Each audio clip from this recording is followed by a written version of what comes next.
Welcome back, ladies and gentlemen, to another episode of Factorio Bob's Angels.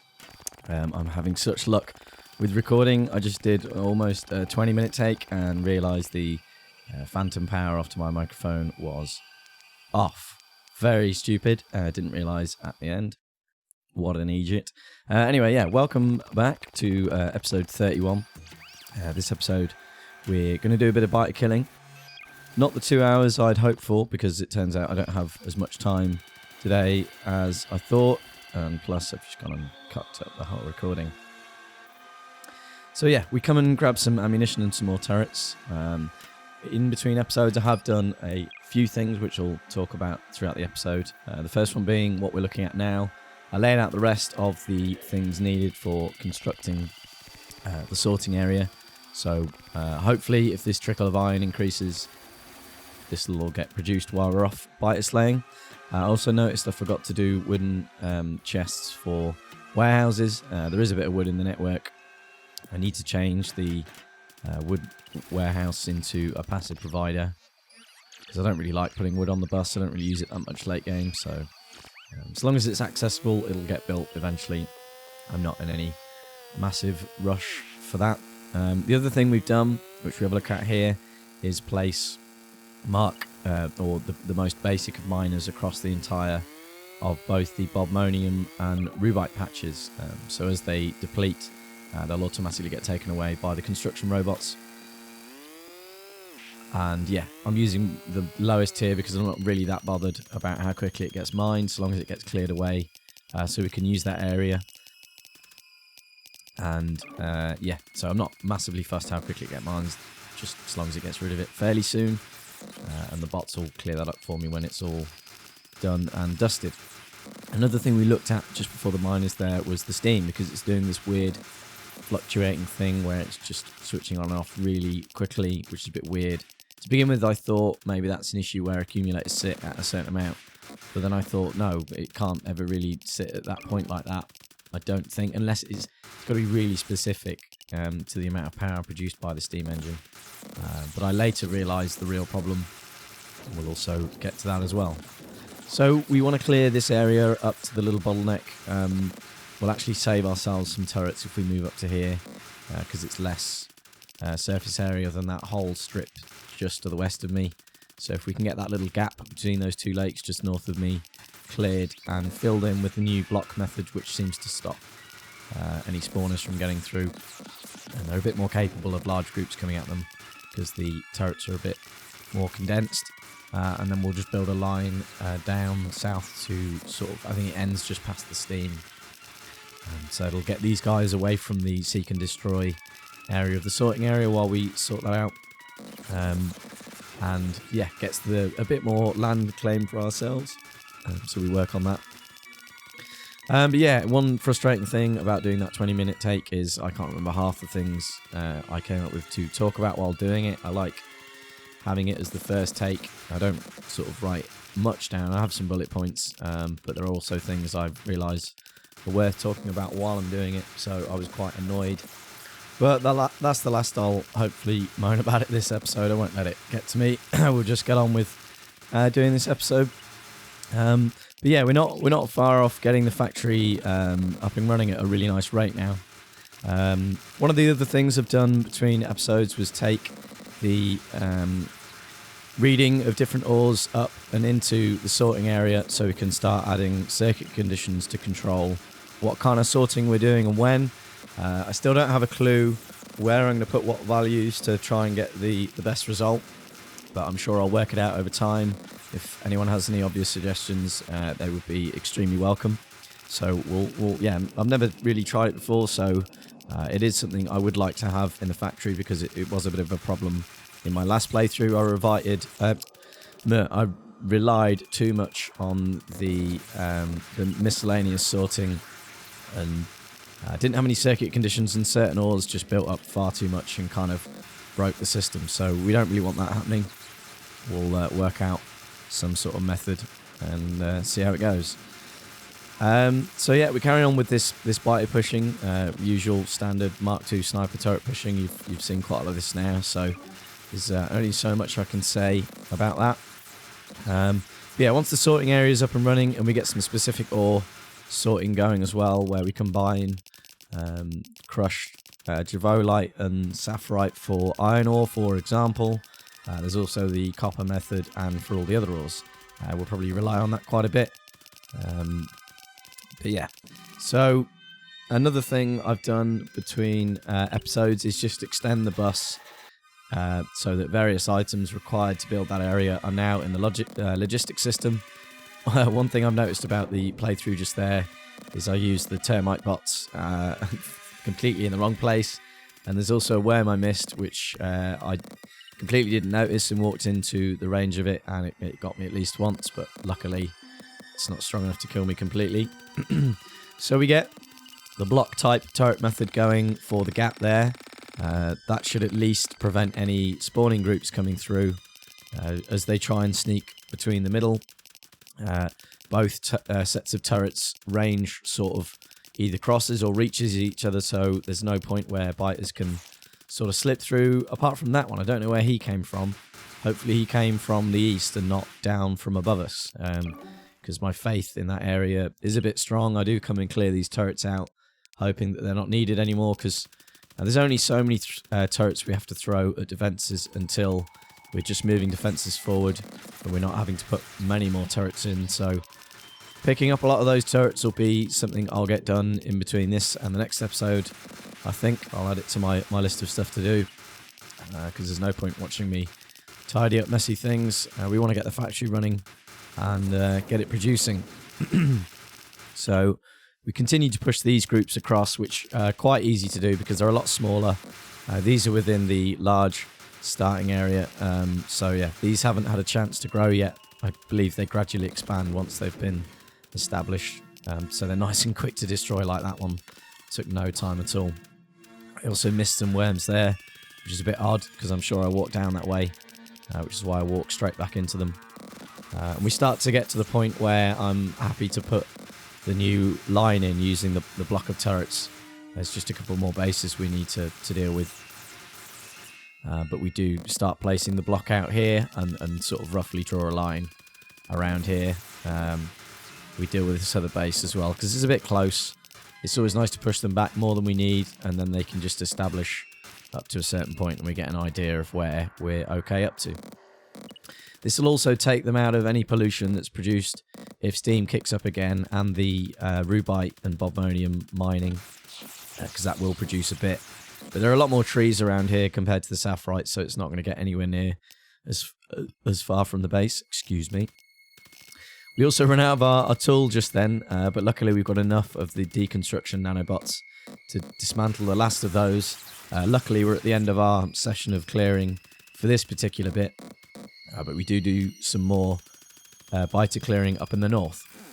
So there's some turrets that we can get rid of around here and up above us. We can put those in the system and get those upgraded to Mark IIs, because of course the shortage of Mark II turret production at the moment is the amount of iron coming through for the cogs. There's actually plenty of the other resources required for Mark II sniper turrets, although steel is not far behind iron, of course, because steel's made from iron, so that makes sense. Another thing we did in between episodes was put in a buffer chest for iron, just so we can see at which point we're producing more iron than we can smelt. But the main bottleneck for iron smelting, apart from the iron itself, is the yellow belts. We'll need to get those upgraded once the buffer starts to fill up. So we have a large area mining drill there to deal with the ore underneath the belt balancer. I believe I did that in between episodes, or I might have just placed it then. Kind of looked like I placed it, but I think I was just checking how much ore was under it. But that'll clear that out without us having to rebuild the belt balancer. Even though that takes a couple of minutes, we've just got large area mining drills to utilise, so I think that's the only real reason I really use them for. So yeah, this is the other bit of clearing we want to do. We want to get rid of this massive biter nest here, which is sat in the sapphirite pollution, or it'll sit heavily in the sapphirite pollution. Now we've just doubled the amount of sapphirite we're mining, because we're not getting enough coming through. We're sorting it faster than we're mining it, and we need to increase our iron production. So this will be one of the factors that helps it. And we get this all cleared out. So another thing I did in between episodes was a bit of solar and accumulator increase, which I've been doing most episodes, to be honest. It's just handy to keep growing it. I will do some of it in episodes so we can see how big that's getting, but we need to rely on that heavily over Steam, which is another thing we have to fix this episode. Steam is a bit broken. I think I mentioned it earlier, but it's doing this weird fluctuation thing, but it turns out that's for a very obvious reason in a bit, which we'll get into. So the laying out of the sorting area does seem a bit mental. It's still sat at over 600 requests. I was a bit crazy placing that all out, but to be honest, it'll get done eventually. I don't really mind. It's just not going to happen anytime soon, and we're going to have to put up with that incessant bleeping that you can't really hear at this speed because it's so quick and not as loud as the alert sound. So I'm sort of happy with that pushing there. It's got them out of the pollution for a bit. I don't bother pushing the turrets up. I just put the turrets back that I stole from here because this method seems to be working okay. I just add another block down near the station just to help with clouds like this one that's coming over. And we'll do a proper solution later on when I push up to those little bottlenecks just north of us. And we'll need to start spreading across that desert to get the rest of the sapphirite. There's 2 more sapphirite patches, but there's also a javolite patch which we'll probably need to utilize soon because that infinite patch down south of us will only be enough for so long. I also need to upgrade the belts through putting ores from the sorting area to from the ore storage to the sorting area, as that's one of the bottlenecks. But yeah, I think we've only just gone above the capacity of 1 yellow belt of sapphirite at the mining, so therefore that'll need upgrading down in the sorting area to speed that up a bit. I've also placed out a load of small logistics chests in the area where eventually that's going to be the only place where there's going to be logistics storage. So this is the point where I work out where the power's broken. So we've actually been disconnected, or this side of the factory has been disconnected from the solar for a while. I don't know how long that's actually been, and I don't know if anyone noticed that when I did that and has been screaming at me, so I do apologise if you did notice that. But it is now sorted. Another thing I've noticed is the priority for yellow splitters and underground belts is behind red belts. That's because I kind of need to rebuild this area. I kind of do it all a bit differently here. I still haven't gone and looked at my design, but we demonstrate the ridiculousness of Bob's adjustable inserters. I don't really like using them like this. It's a bit silly, but it'll work for now. And we'll put in the proper layout that I use there. It's basically I need to adjust that layout so it'll always use yellow belts, for example, in the logistics system over producing new ones to upgrade red belt. And the same for upgrading blue belt. It'll always use all the red belt in the logistics system before making new. Because when we're upgrading, there's going to be a lot of yellow belt and red belt kicking around and so on and so forth all the way up to the highest tier. So we don't want to be just filling the logistics system up with just tons of belt and not upgrading it. So we come and sort the coal out because that's one of the issues with the power is we've used all the coal, mainly because the solar was disconnected. So we've been relying on steam loads down here, which has gone and used way more coal than we should have. If I'd have realised ages ago, we'd probably still have a bit of stockpile because when we started to get the solar and accumulator up, we were using hardly any. I think we were using like a couple of thousand per hour, which was nothing compared to before. Before we weren't even mining it as fast as we were using it. So my solution for it is a bit mental. I put in a request a chest for the robots to bring the coal over here, which is a bit silly, but we're not going to be relying on coal very much. It's mainly going to be solar and accumulators, and then we'll probably rely on nuclear second to that, or nuclear may take over from solar. I don't know, I've never actually done it. But yeah, we'll be hopefully burning as little coal as possible, and it'll only ever be used as a backup. So this is another thing I haven't put into the sorting system, and that's a dedicated belt for coal, and we can always bring this up to 2 if we want. But yeah, we call the coal train, which has been on manual mode for ages because I didn't really need it running, and it's completely removed the pollution cloud down there. So we call that up to get some coal into the system. We will also need to connect the coal storage chest up to the green circuit so that we only ever send coal up when we need it. And we also put some belts in to refuel the trains because we haven't actually done that yet, of course, because you're not sorted out the coal sorting. So it's lucky none of the trains have run out yet. We also fill the car up with some coal, and we'll go and put that in the requester chest in a bit to save any initial work for the logistics robots, because they're trying at the moment, but they're not exactly ideal. I may lay this refueling bit out a bit again. I kind of do it slightly differently, I don't know. I just shoehorn it in for now. I also try and pick the car up with all that coal in, which is a bit silly. So we get this hooked up down here into the system. The only problem is all these splitters are now facing the wrong way. I could flip them round and just have it all squirrely, but I decide no, I want to keep it neat and tidy because we are going to be running on steel smelters for a while. We only ever move up to electric when absolutely necessary, because steel smelters actually smelt at the same speed as electric furnaces, so there's no point going electric yet. It's just going to ruin our dependency on solar. So I come along and flip all these round. This was very frustrating at normal speed, but at 3.5 speed, this is actually quite nice. I don't know if I've mentioned that yet, but this is about 1 hour and 15 minutes of gameplay at 3.5 or 350% speed, just to keep it to an hour. I did want to do the 2 hours recording, but like I said earlier, I just didn't have the time. So we can see on screen at the moment the Bob's ore storage bit. Probably don't need to use warehouses here, but I kind of like it, having the extra capacity. We can easily see if anything's ever being overproduced, and we can adjust those inserters to deal with it appropriately. Plus my cat's also just jumped on the desk and in front of the screen, so I need to get him out of the way.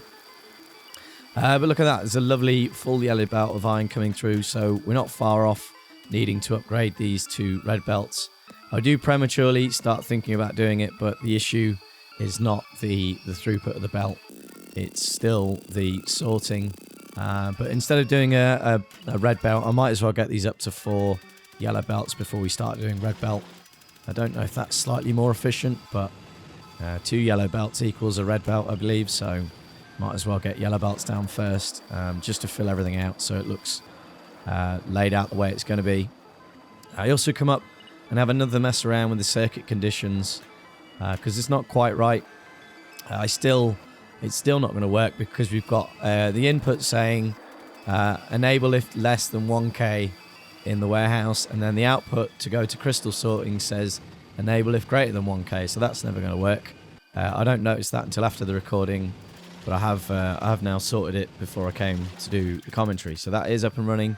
But I'm still not very sure how I'm going to do all the circuit conditions here to get it to run smoothly. Like I believe I said earlier, or I said in the recording that I lost, I'll just have to work it out as we go along and just see what gets overproduced and what is underproduced. But at the moment we just need masses of iron and some copper. So the fact I haven't done stereotype or crotinium is just because we haven't really needed that much copper yet, and I'll do it as and when we need it. So I come up and start looking at the area.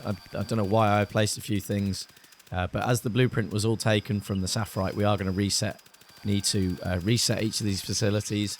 But as nothing is feeding into them, it doesn't really matter at the moment. It's just the layout that's important. The other thing is these trees are going to be a bit annoying. Part of me wants to keep them for the pollution collection, but mainly we need to get rid of them just to clear it up. And my cat is yet again jumping up on the desk. He's not bothered me once while doing recording until this time, and now he's being very persistent about standing in front of the screen. He's clearly trying to tell me something. He never meows, so his method of getting attention is to just get in the way, basically. And now he's absolutely destroying my leg in frustration. This is really great timing, mate. This is so gentlemanly of you. Can you, just give me 5 minutes? We're nearly there.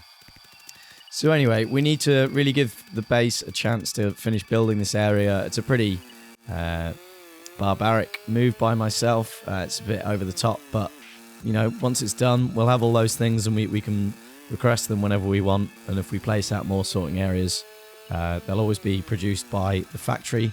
I like having the factory produce all these things. It's quite handy. It'll do everything from miners to assembly machines.